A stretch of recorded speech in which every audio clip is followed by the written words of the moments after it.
master your scripts, make your calls, put your head down, don't look up for 90 days. You're gonna look up and you're gonna have so much business in 90 days, you're gonna be like, your jaw will hit the ground. I used to play a game when I first started, like most agents, I didn't love prospecting. So I read a book, Go for No, and I used to set a goal. If I can get 20 no's, I can stop prospecting for the day. You really just gotta hit it with what you have: time, energy, put your head down, work hard for 60, 90 days, come up, and then reevaluate. I promise you, if you do this for 90 days, you're going to have multiple listings working.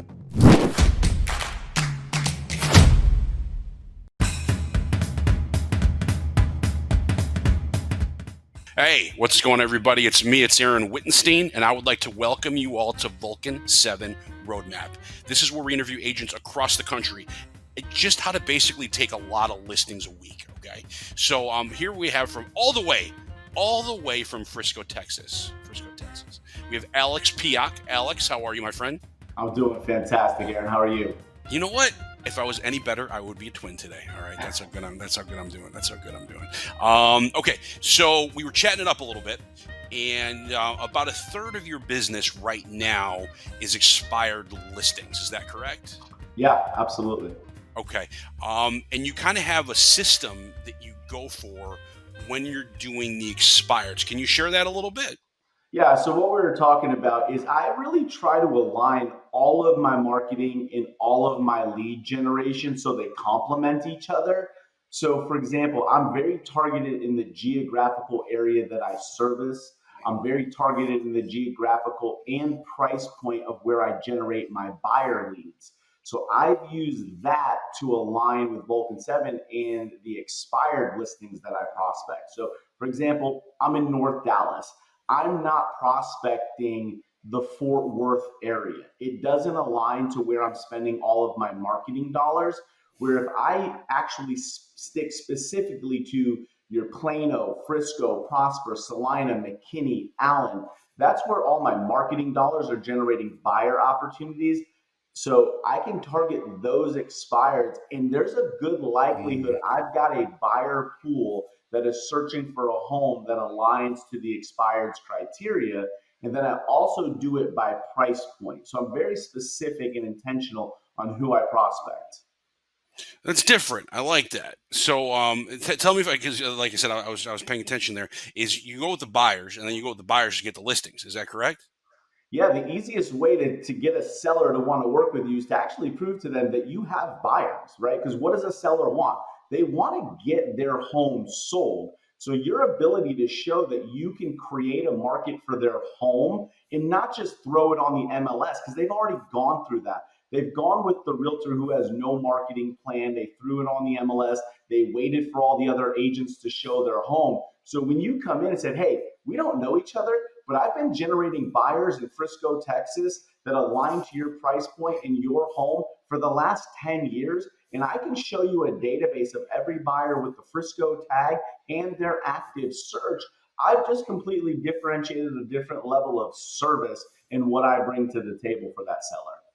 I like that. That's an interesting concept because most people go in like, with the broad strokes, right?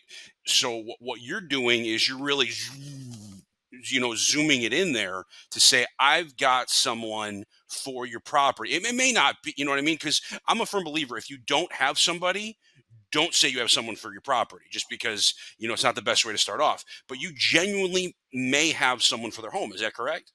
Yeah, and that kind of ties right into my scripting, right? We never ever say something that we can't back up. And there are, as you know, there's people, well, I've got a buyer for your home. How do you know? You've never seen it, right? So we're we're forward with the sellers here. Hey, I don't know if I have a buyer, but I've been generating buyer leads for Frisco, Texas for the last 10 years. And I've got a database of over 7,000 buyers.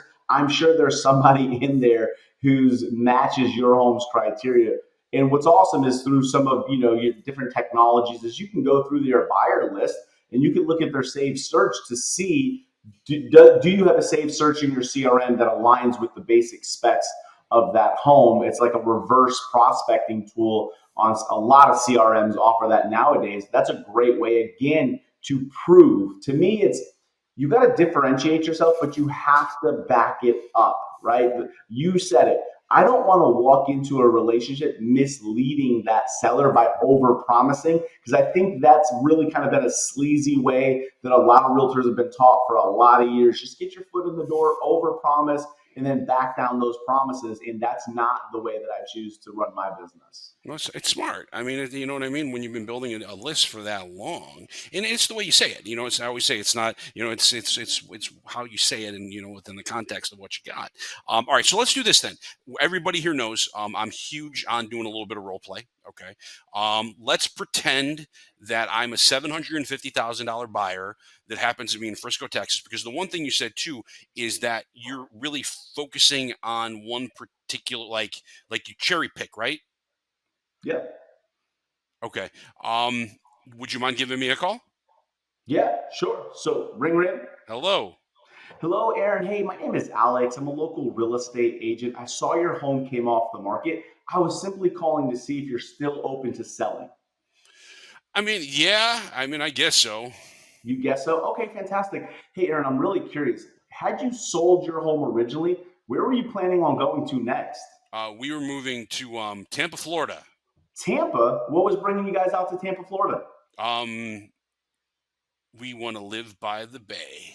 Live by the bay. Hey, I can't blame you, right? There's no water anywhere near Frisco, so I definitely understand that. When were you guys hoping to get out by the bay? I mean, we're flexible at this point. Here's what I'll tell you is that we're going to be holding off for probably about the next 3 to 4 months right now, unless we just don't want to show the house anymore. But if you have a buyer, you're more than welcome to bring them on through. Okay, hey, I completely understand. You're gonna be holding off about 3 to 4 months right now. What's the benefit of holding off for the next 3 to 4 months for you? It's just been. I mean, we've had the house on the market for six and a half. You probably know better than I do. And I just don't want to deal with it right now. Don't want to deal with it. Yeah, 6.5 months. I definitely understand. I'm really curious. I was looking at your pictures online. Home looks amazing. What do you think stopped your home from selling when it was on the market? I mean, you tell me. Gotcha. So you're unsure. I mean, when your agent was giving you your weekly check-in calls, were they telling you what was going on in the market? We Your didn't really feedback? talk to them very. Yeah, we didn't really get much of that. You're kidding me. No. Wow. I'm curious. How did you happen to pick the last agent that you worked with? It was my sister's brother's uncle.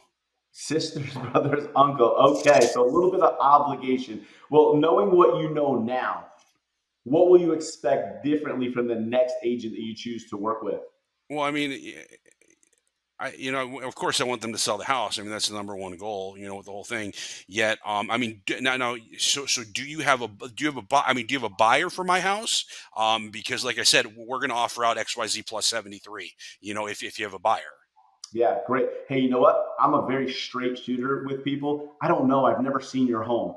What I can tell you is I've been exclusively marketing to home buyers in the Frisco market. I actually live in Frisco. So I've been generating home buyer leads who are actively searching for Frisco homes for over 10 years. So we've got a database of over 7,000, and I can put your home's criteria into my database, reverse engineer to get a list of every single buyer that we're working with in person and online that matches your home. So there's a chance, but I never overpromise. That's just not how we do business.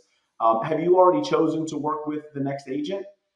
No, like I said, we're gonna give 3 or 4. If you want to go do your reverse engineering or engineering stuff, do that. And if you have a buyer, bring them on through. Awesome. Well, hey, I would love to really apply for that job of helping you get your home sold, helping your family get to the bay. Are you familiar with the strategies and the tactics we use to sell homes just like yours here No, in every one of you Frisco? guys are the same.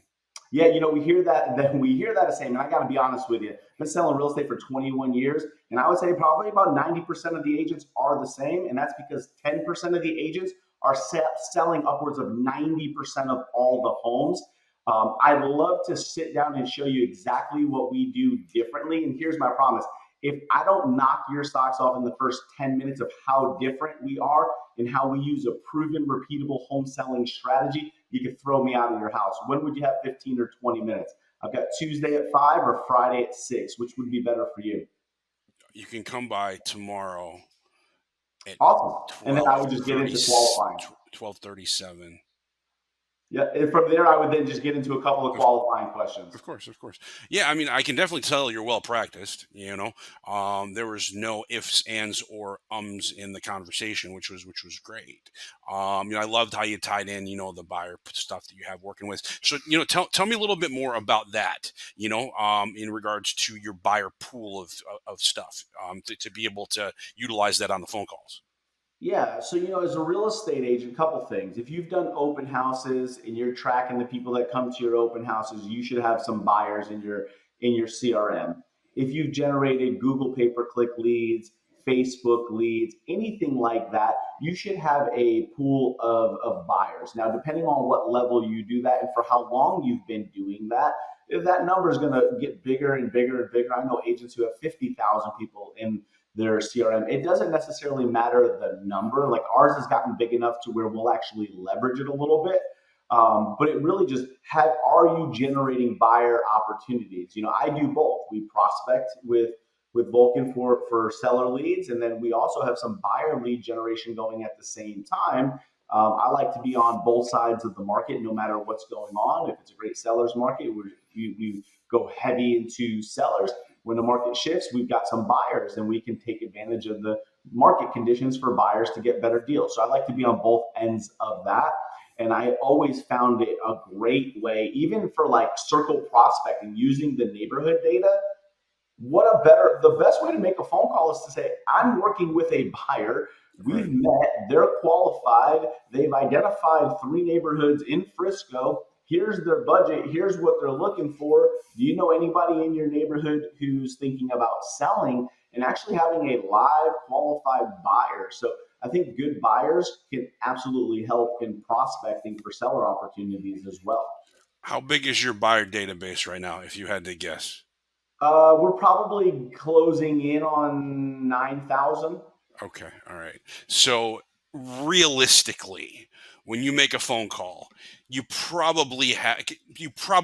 assuming it's nice, clean, list. You know what I mean? Like just knowing you from the little that I know you, it's a nice list that you realistically, when you say I may have a buyer for your home, you genuinely may have a buyer for their home, correct? There's a chance we've got somebody in their database. Yeah. For me, that I have a buyer for your home is probably my least favorite, like foot in the door. For me, I believe there's several reasons why homes don't sell. And a lot of times you could just simply look and say, man, that home was not properly marketed. There's been several homes that we have taken from expired, put on the market, and sold at a higher price than what it sat on the market for, Sure. simply because of how we can demonstrate what we do differently. So my homes are professionally cleaned. I have a home stager that comes in for 2.5 hours with the sellers. We have a coming soon marketing campaign that runs 10 days in advance. We list on a specific day. We open house throughout the weekend. We really try to create a frenzy on the opening weekend. And when I sit with my sellers, I'm demonstrating a systemized approach that includes marketing, traditional marketing, online marketing, digital marketing.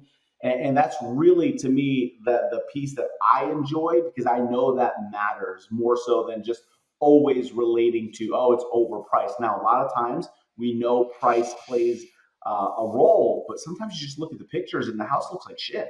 Like it's just, I mean, they use their iPhone for photos. They didn't clean up any of the bedrooms. I've got one now that say it was a sister-in-law list of the home, and they just went in there in the current condition and photographed the home, and it didn't show well.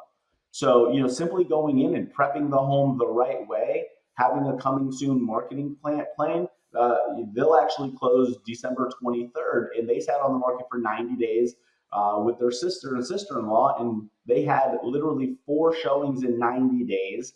We had over 22 people in an open house in the opening weekend. So So what you're telling me is you have to have a system in place to get the house sold. Is that correct? that's what I believe in. And for me, I actually believe that you need to demonstrate to the seller, because you Yeah. said it. Oh, all you realtors are the same. And unfortunately, in the consumer's eyes, we are all the same. And if you can't demonstrate a unique value proposition, what it is that you do that is significantly different to where they look at each other and say, wow, nobody has showed us this. Nobody's taken the time to break this down. Nobody showed us a calendar that says, we have our home prep team come here. We have photographs here. Our website for the home launches here. Opening weekend is here. Open house, open house. Like nobody's doing that. So a lot of it is you've got to articulate and demonstrate visually what you do, and then you got to have the success stories ultimately that back up, your proven repeatable system that you use. Because it's all about having a system and process, right? And being a new agent or experienced agent or all that, if you can't articulate, what Alex is saying here, if you can, like, you can be the best agent in the world. You can be the best realtor in the world. Yet if you don't share what you do with the public, it just doesn't matter, Mhm. correct? Yeah, so I would say, value unarticulated is value unappreciated, Whoa, right? whoa, whoa, whoa, whoa, whoa. Don't let that slide over. Repeat that, please. Value unarticulated is value unappreciated. So if you don't I take the like that. time to really break down what it is you do, so again, we're in the business, right? You might do the same thing that I do. And for you, it's like, oh, this is no big deal. I do it on every single listing. But I take the time to tell the seller I'm doing it. Now they appreciate it. So I've just really broken down all the steps in the process to make sure a home seller understands all the moving pieces in the home selling process and let them know that we actually have it covered. And they really appreciate that. You just have to, because I just love what you said right there. I think everybody should take that to heart. When we repeated twice. Okay, so when you take the listing, are you speaking with your sellers regularly, or what does that look like? Yeah, so what I like to do is either every Friday or every other Friday, depending on how, listing load, is we'll do just a seller like touch base, very high level. And it can actually be done via like a voicemail drop. I use Bomb Video. I use a ton of technology. So I like video. So I'll send them a little video snippet. And I do that because I can screen record, right? So even if you use like, what is it, Zoom, like what we're on or something like that, and you do a video, and it's customized and it's 3 minutes, just like, hey, it's Alex. Just want to give you this week's market update, kind of give you an update. And I'm going to share my screen with you. Look, we've had this many showings. Here's the feedback that we've pulled in. I'm still calling that agent for feedback. I did look. We've had 2 new listings come on the market. Nothing has gone under contract, so it's not like we've missed out on any buyers. So I'm giving them some quick little input into the market. I'm keeping them update on the competition and what we've done marketing, and then I'll say, here's what we have planned for next week. Yeah, I mean that's what you have to do. I mean you got to stay in touch with people because if they don't know that you're doing something, they automatically think you're doing what? Nothing. Nothing. Exactly. Exactly. Okay, my friend. So check this out. So you got your door's closed. You hear a coming at your door. It's a brand new agent, fresh off the licensing field. Okay, and they're like, Alex, I hear you're really really good at what you do. What is one piece of advice that you could give me? Yeah, that's great. So as a brand new agent, you want to do the things that cost you the least amount of money, unless you've got deep pockets. But what I found is most of the agents coming here don't have a very long runway, and they don't have the savings to sustain for months on end. So I think leveraging a tool like Vulcan, using the data, these people have already raised their hands. There's some level of motivation. You need to get yourself in front of the data, and you have to memorize and internalize your script. So what I always tell agents, hey, whatever script you're going to use, I don't care. There's probably 10 scripts, and guess what? If you talk to 10 of the top prospectors, it works. Why? Because they've mastered that script. They're not fumbling, stumbling over their words. They're delivering it with confidence, clearly articulating their value. I would take my script, I would practice for 30 minutes a day. I would read it out loud. I would record it into my phone. I'd listen to it back, and I would hand write it. I'm a big person of learning in all the different modalities: handwriting, reading, listening, and do that until not only you've memorized it, but you've internalized it, because you don't want to be a robot in every word. You want to be able to kind of have a good casual conversation. Do that, and then get on the phone and prospect. Because let's just say it takes you 50, 60 conversations to get your foot in the door. Start now. Start now. You're not going to find a lead source that's going to generate now business better than an expired opportunity. And I've been doing this for 21 years. There's nothing else that has that quick of a turnaround where you can get on the phone today and set an appointment today. Lead generation, Facebook, Instagram, all of them. Google, the conversion rates on those things, irregardless of what the tech companies tell you, maybe 0.5%. It's not 1 to 3%. It's about 0.5%. So I think this is the fastest, easiest way to just cut your teeth. And then you're also in control of your business too. The more you prospect, the harder you work, the shorter that time frame comes. So as a new agent, you have nothing but time. Prospect for 3 to 4 hours a day. Yes, what he said. Aaron approved. Okay, so let's tie this in a nice little bow. All right. What are your final words for the wonderful Vulcan7 Nation? Yeah, again, I think with Vulcan, and I've tested so many different platforms, the quality of the data that you guys provide is absolutely just, it's been phenomenal. And I believe that if you come in, you get set up, you attend all of the training that Vulcan provides, the role, just get immersed, listen to other people that are having success. That'll continue to push you to have belief that this will work. Master your scripts, make your calls, put your head down, don't look up for 90 days. You're going to look up and you're going to have so much business in 90 days. You're going to be like, your jaw will hit the ground. People will call for a week and get discouraged because they didn't get a listing. You go for 90 days before you evaluate it. I used to play a game. When I first started, like most agents, I didn't love prospecting. So I read a book, Go for No, and I used to set a goal. If I can get 20 no's, I can stop prospecting for the day. So I had a little whiteboard, and if it was, go pound sand, don't ever call me, like all you realtors, that was a no, and I got to put a check mark. When I got to 20, I got to get off the phone that day. So, you can gamify it in the beginning, but you really just got to hit it with what you have: time, energy. Put your head down, work hard for 60, 90 days, come up, and then reevaluate. I promise you, if you do this for 90 days, you're going to have multiple listings working. Perfect. I love it. Yes, mic drop, done. We're good. All right, Alex, remind us what areas you cover. And if someone does have a referral in said areas, how does one get in touch with you? Yeah, absolutely. So I do everything north of Dallas. So we call it North Dallas. So you're Plano, Frisco, Prosper, Salina, anything. I would say if you're looking in DFW, I cover about a 45-mile radius around DFW. How to get a hold of me? I'm on every social media just with my name, Alex Piech. Give me a call, shoot me a text, send me an email, whatever's easiest for you. But yeah, anybody moving to DFW, we'd love to help them out. All right, my friend. I want to thank you so much. This is great. This is absolutely great.